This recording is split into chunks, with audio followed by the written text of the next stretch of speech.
spin.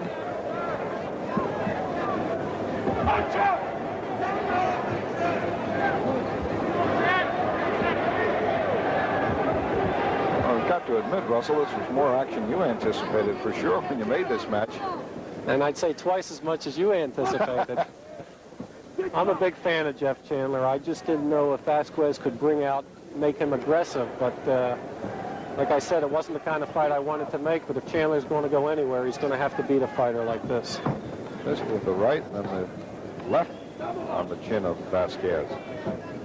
So you can see the marked difference between Chandler in the third round and Chandler in the first round. All the thinking and working out he's done in the last 2 rounds to try and figure out a way to cope with Vasquez's style. Where's the uppercut there? Didn't do any damage, but at least has Vasquez thinking.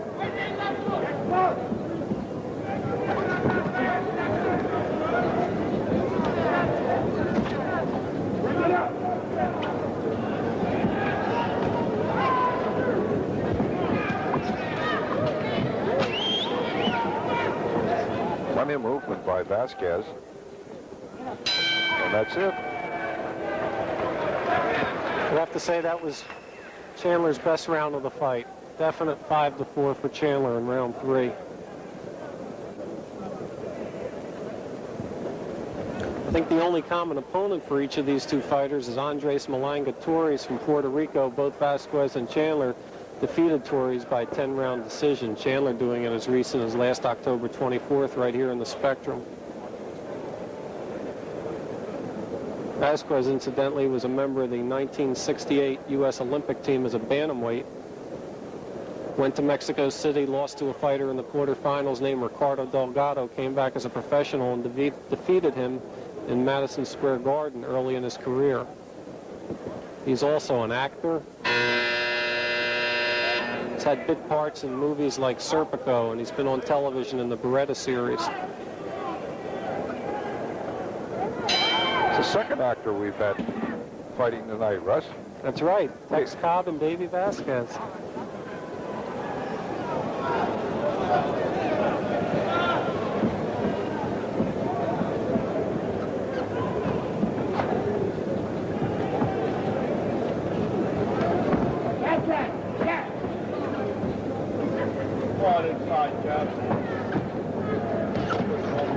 Chandler trying to get off first. Pinned Vasquez, but Vasquez, ever moving, doesn't give him much of a target. Chandler also makes good use of the uppercut. Oh, quick change and came with the uppercut.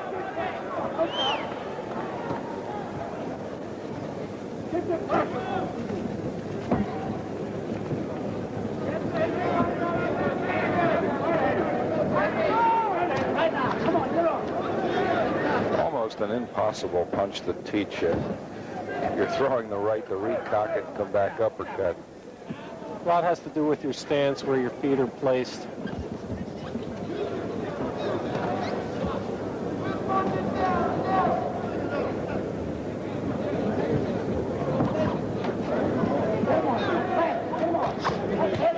Nice 3-punch combination by Chandler, but Vasquez keeps coming. Almost a bolo punch there by Chandler.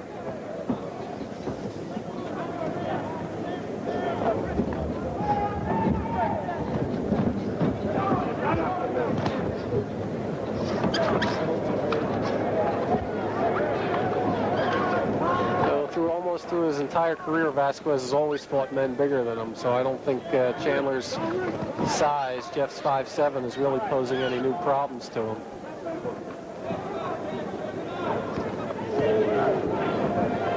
Another good right hand in there by Chandler.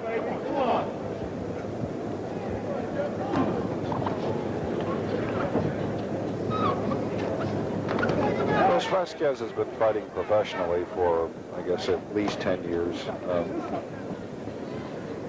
Must be pretty difficult to say in super condition like he is. You know, you have a chance to talk to him. You know, what's the drive?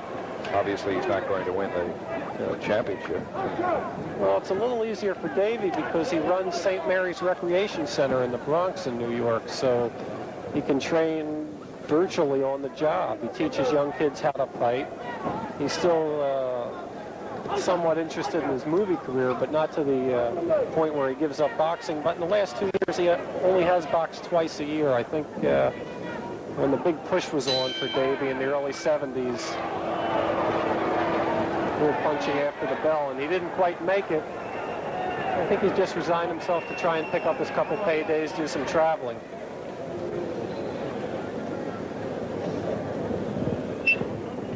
Steven?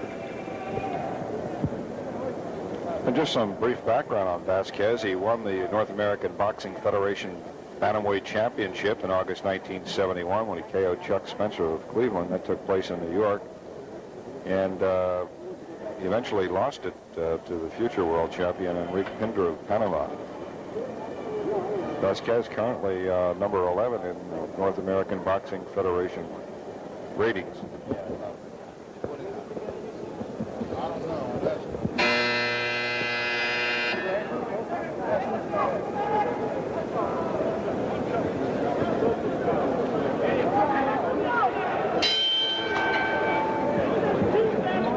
Round 5 of this scheduled 10-round bantamweight bout. Jeff Chandler of South Philadelphia and Davey Vasquez of the Bronx, New York.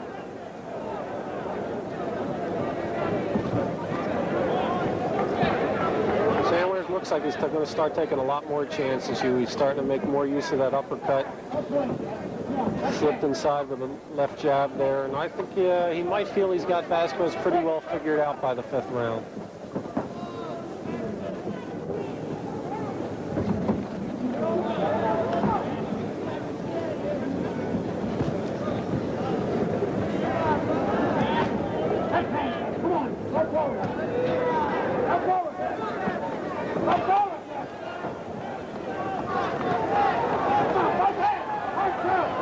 Might be able to hear Chandler's corner saying both hands, both hands. Getting off, but not scoring at all. Oh, that was a quick right. There's a combination by Jeff Chandler. That second right hand had landed, the fight would have been over. Still has Vasquez in deep trouble.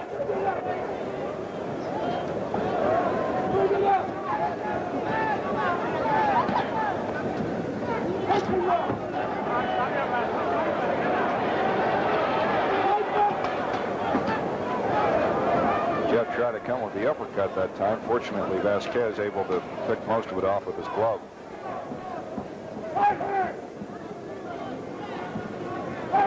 Plus, he does get in and crowd Chandler, and even if he's hit, it doesn't allow Chandler to counter. Joe Belfiore is telling Jeff to use the left hand. Nick Belfiore is telling him to use the right hand.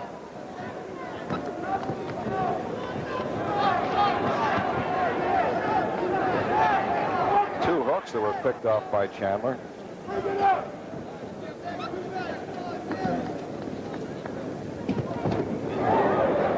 Tremendous combination there.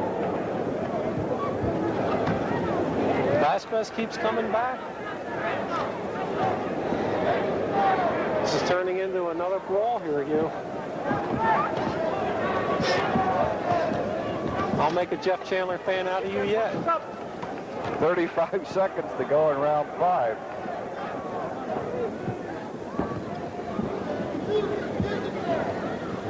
Chandler's last 3 bouts, KO of Rafael Gandrilla in 9, a win over Andre Torres in 10, and a win over Sergio Reyes in 8.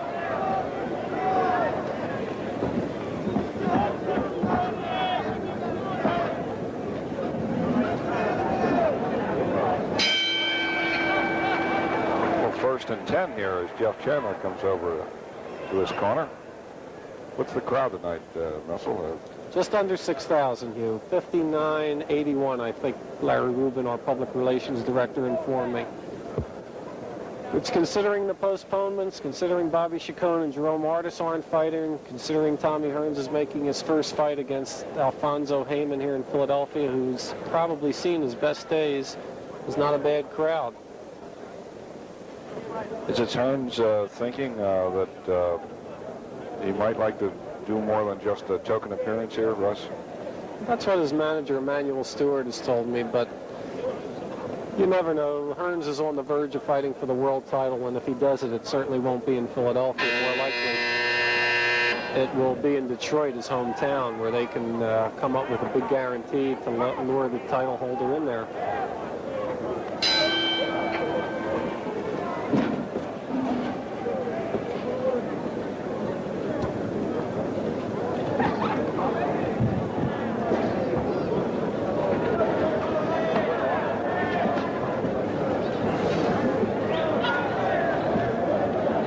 Chandler ahead at this point by 2 points, but you give the second round to Vasquez and you're talking about a virtual draw at this point.